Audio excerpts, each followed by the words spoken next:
హరి ఓం. మతం వ్యక్తిగతం, ధర్మం విశ్వవ్యాప్తం.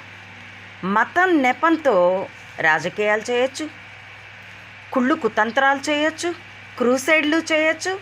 ఆయుధాలు లోహంతో ఉంటాయి, రక్తం ఏరులై పారుతుంది.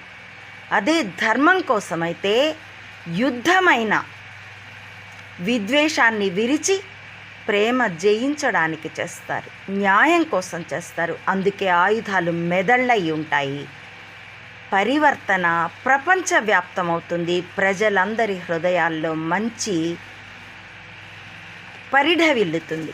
కాబట్టి మతానికి ధర్మానికి తేడా గుర్తించగలరు. గుర్తించిన వారు మరకలు కారు ముస్లింలు, క్రిస్టియన్లు కిరకలు కారు క్రిస్టియన్లు, బొందుగాళ్ళు కాదు హిందువులు, మొత్తంగా మానవులు. Check your self.